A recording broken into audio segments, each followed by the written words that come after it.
Le plan de relance économique adopté, une victoire de près de 2000 milliards de dollars pour Joe Biden.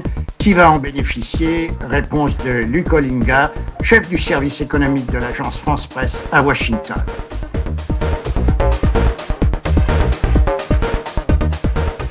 Prochaine bataille des démocrates, renforcer le droit de vote pour tous.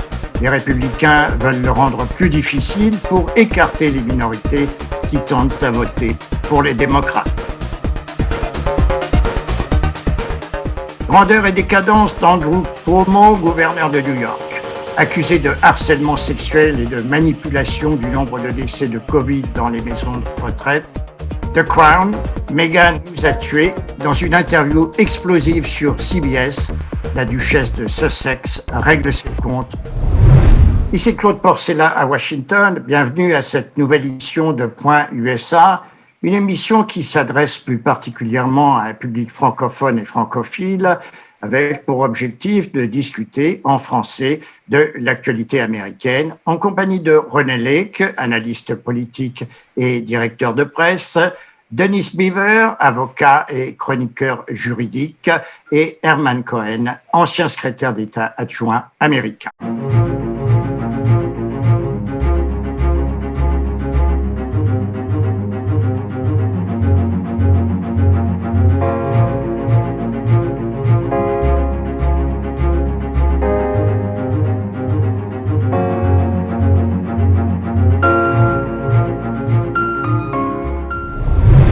Pour l'anniversaire de son 50e jour à la Maison-Blanche, Joe Biden a reçu un beau cadeau de 1900 milliards de dollars pour relancer l'économie.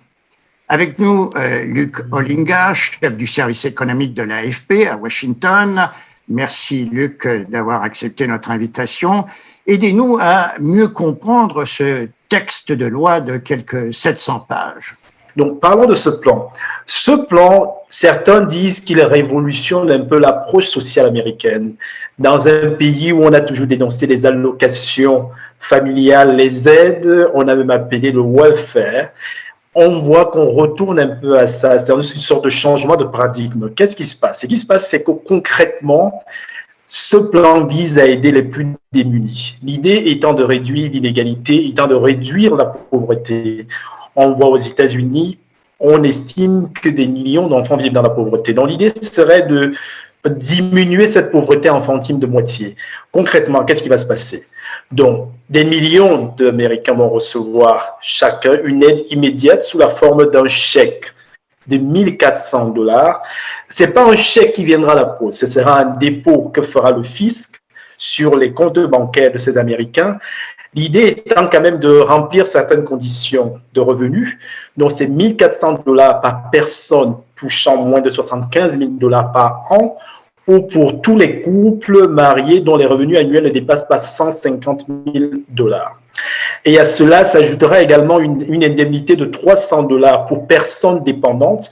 Donc, imaginez que vous occupez de quelqu'un chez vous, vous prenez, voilà, vous vous occupez d'un enfant, vous vous occupez de votre parent, de votre papa, de votre maman. Donc, viendra s'ajouter donc une indemnité de 300 dollars. Ça, c'est le premier point.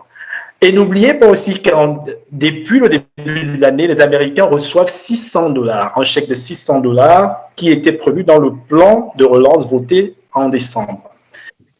Luc, en dehors de ce chèque de 400 dollars qu'une bonne majorité d'Américains va recevoir, il y a tout de même d'autres aides particulières, notamment pour les chômeurs et pour les enfants.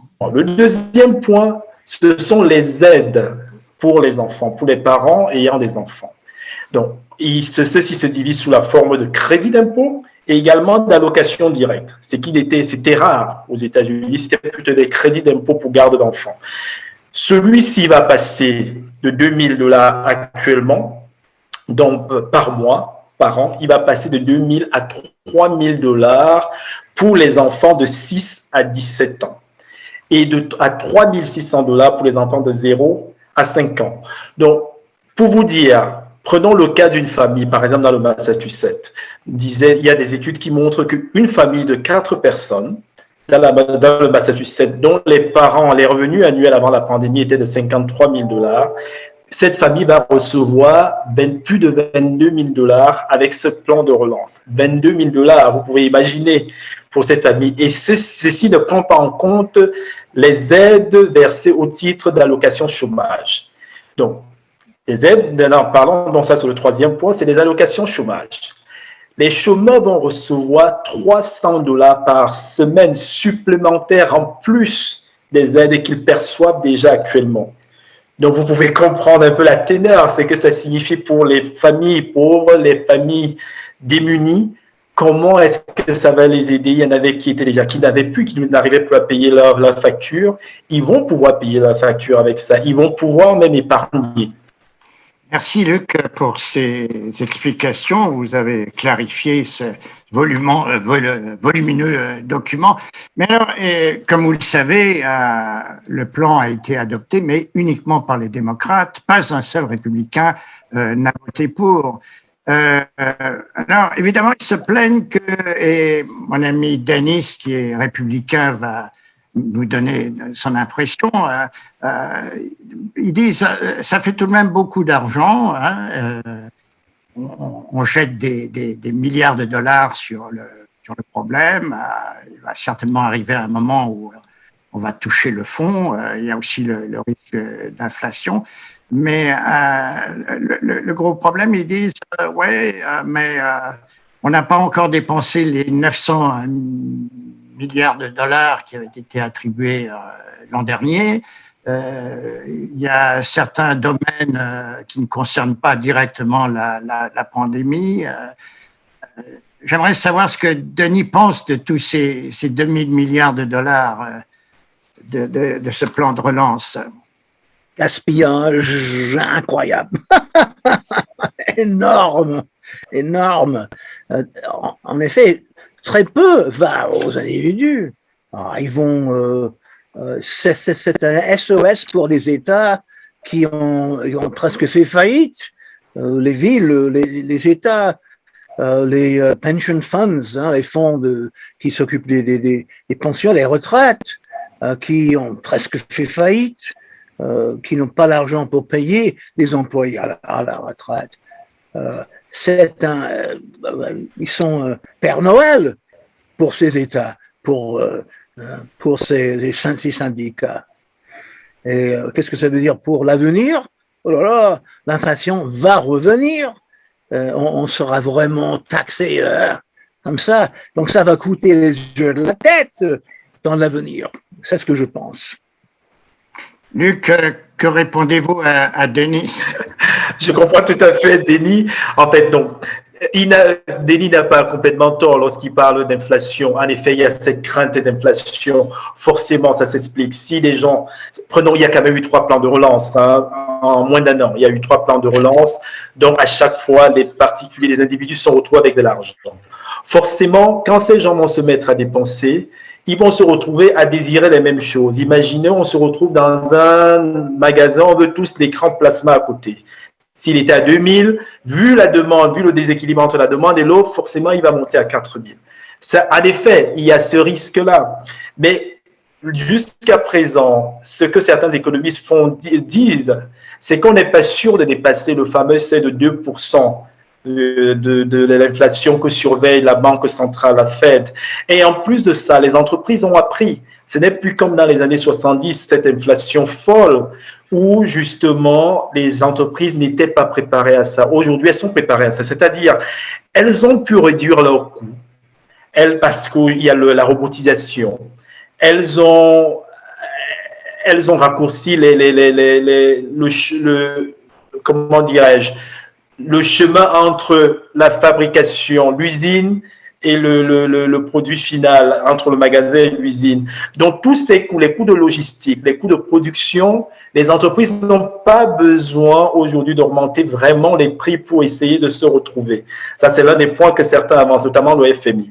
Et l'autre point également au niveau du déficit. Denis a tout à fait raison sur le fait qu'il y a des craintes de déficit, mais sauf que le déficit, avec l'administration sortante, et elle laisse un déficit à 3 000 milliards. 3 000 milliards. Et ce déficit a été creusé, comme le font remarquer les démocrates, par la fameuse réforme fiscale de 2017 qui a baissé les impôts, notamment pour les plus riches, et qui laisse une ardoise, ça a laissé une ardoise quand même de 2000 milliards. Comment financer ces baisses d'impôts? C'est ce que les autres disent. Et en plus de ça, le président sortant était quand même un président plus ou moins dépensier. C'est quand même sous son mandat qu'ont été adoptés 2 plans de relance. Un de 2200 milliards au printemps qui a été rallongé de 500 milliards, donc 2700 milliards, plus 900 milliards fin décembre. Donc on est quasiment à 4000 milliards d'un plan de relance. Donc c'était quand même un président républicain. C'est ce que font remarquer les démocrates. Quand vous étiez au pouvoir, vous acceptiez les plans de relance, vous acceptiez les dépenses et subitement vous les refusez.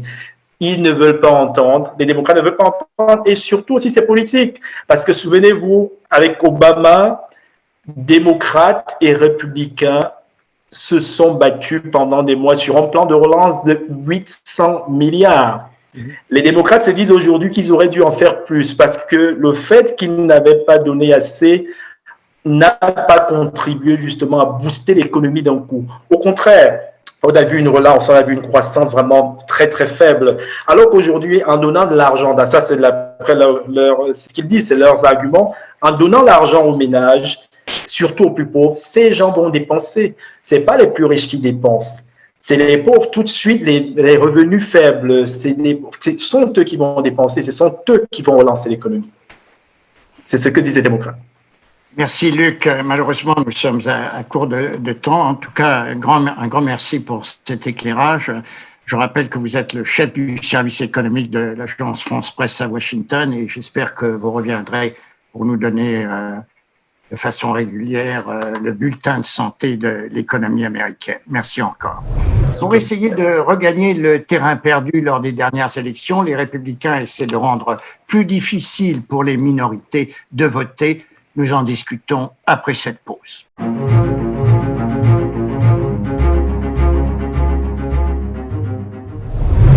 Au début du mois, le président Biden a signé un décret présidentiel pour faciliter le vote de tous ceux qui sont éligibles, et en particulier certains groupes comme les militaires en poste à l'étranger, les Amérindiens, les handicapés. Les pouvoirs du gouvernement central sont toutefois limités. Il ne peut réglementer la façon dont les États organisent les élections. Or, il y a un gros effort dans les législatures à majorité républicaine, et elles sont nombreuses, pour rendre plus difficile l'accès au vote aux représentants des minorités. Alors, vu d'un œil étranger, René Lec, on s'étonne de telles pratiques dans une grande démocratie comme les États-Unis. Oui, Claude, vous savez, notamment pour nous francophones, héritiers de l'État jacobin français, les systèmes électoraux, il n'y en a qu'un seul. Il y a un seul système électoral qui s'applique à l'ensemble du pays. Aux États-Unis, il y en a littéralement 50, on peut pratiquement dire, puisque comme vous le disiez tout de suite, chaque État a son système électoral, a son mode électoral, a ses règles particulières et spécifiques.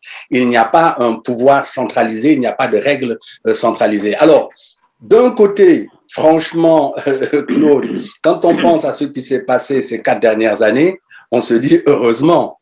Imaginez si on était dans un État centralisé comme on le connaît dans pas mal de pays européens, ce pays serait peut-être aujourd'hui à genoux, tellement il aurait été maltraité par le pouvoir central.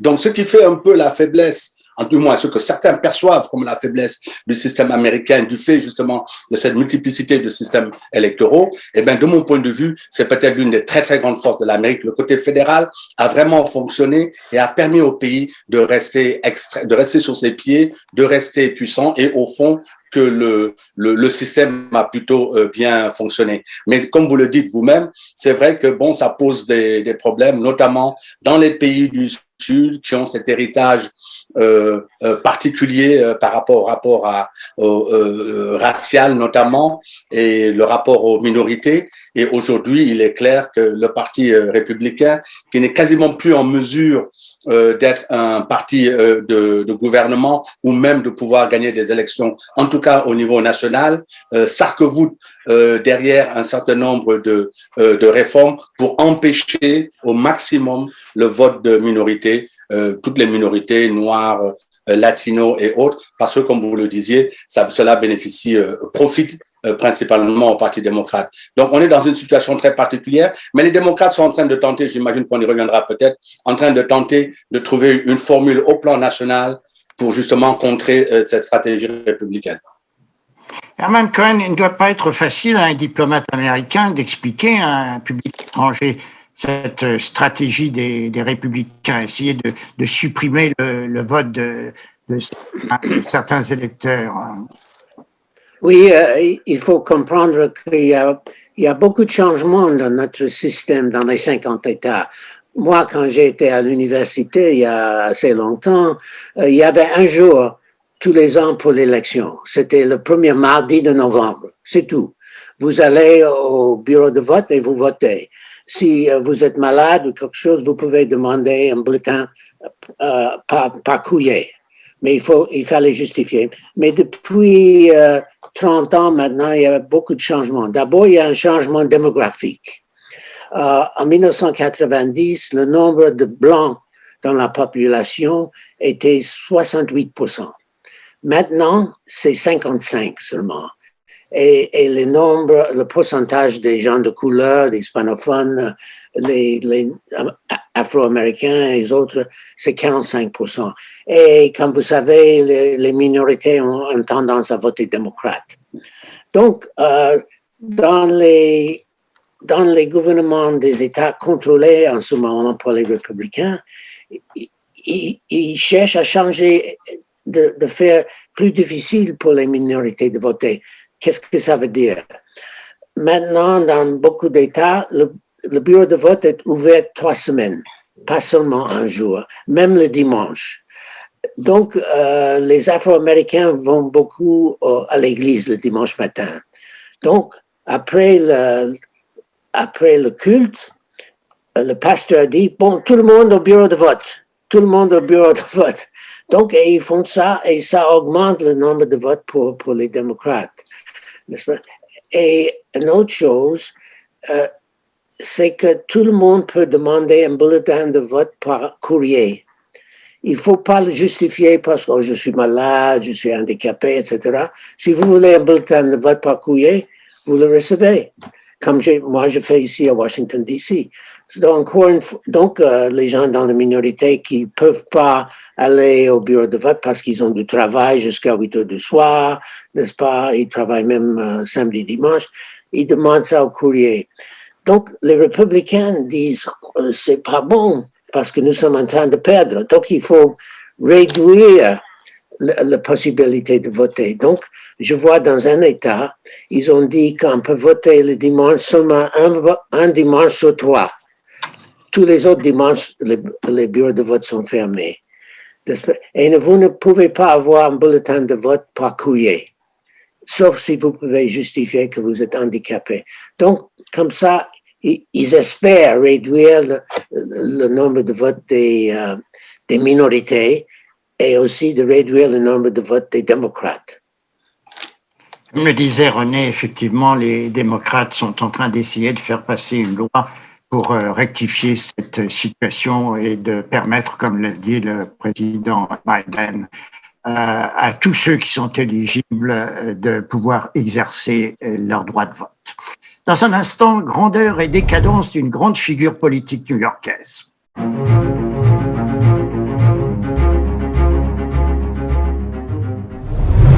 Il avait été célébré l'an dernier comme un héros de la lutte contre le Covid-19. Sa conférence de presse quotidienne sur sa gestion de la pandémie dans son État de New York était diffusée en direct à travers toute la nation et la compétence dont il faisait preuve tranchait avec celle désordonnée de Donald Trump. Et puis aujourd'hui, le blason d'Andrew Cuomo est soudain terni avec d'abord l'annonce que son administration avait masqué le nombre exact de victimes du virus dans les maisons de retraite, et ensuite, et c'est la grande affaire dont on parle en ce moment, avec l'accusation de harcèlement sexuel par un nombre croissant de ses anciennes assistantes. Cuomo a présenté ses excuses lors d'un acte de contrition télévisé, mais a refusé de démissionner, comme le lui demandent les républicains, mais aussi un nombre croissant de démocrates. Alors ma question, René Lec, est peut-il survivre à ce double scandale? Écoutez, c'est une question que je me pose moi-même. Je suis souvent interpellé là-dessus. J'en discute avec des amis. Jusque-là, on se disait, bon, tant que le nombre est relativement réduit, tant qu'au fond, c'était plus, ça relevait, ça pouvait se discuter, ça relevait plus d'incompréhension dans le style. Il y a une dimension même culturelle. Il y a quand même ici un héritage méditerranéen quelque part. Donc, bon, tant qu'on pouvait jouer sur ça pour une ou deux personnes, ça pouvait passer.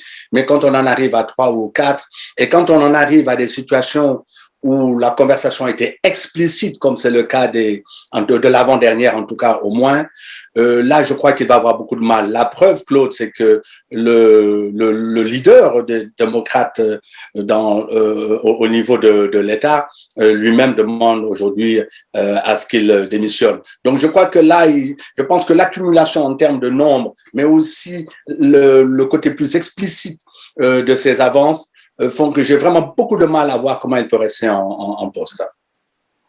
Denis, les Républicains doivent se réjouir des difficultés de Cuomo. Tu sais, Claude, on dit ça ne vaut pas la peine de tuer quelqu'un qui est en train de se suicider. C'est exactement ce que Cuomo est en train de faire.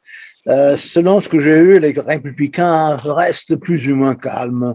Les démocrates, ils sont tout à fait compétents pour se débarrasser du mec. Et ça, c'est triste. Hein?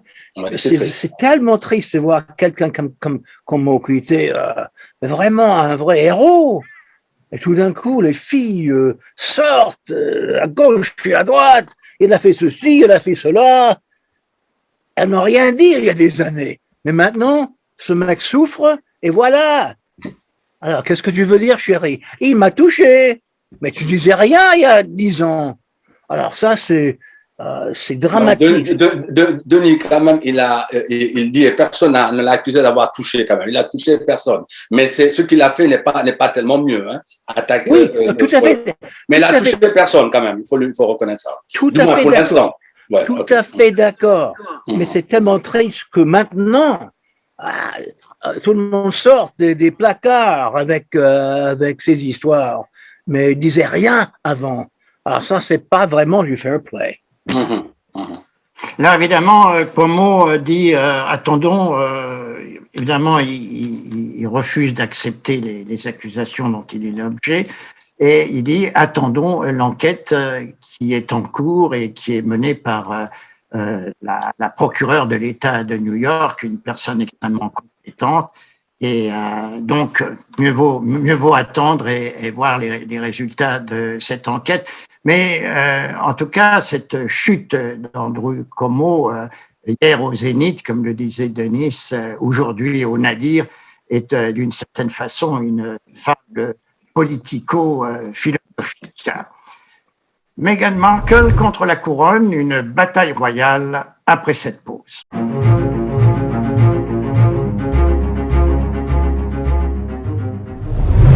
Ce qui fait le buzz cette semaine, c'est l'interview choc du duc et de la duchesse de Sussex, Harry et Meghan.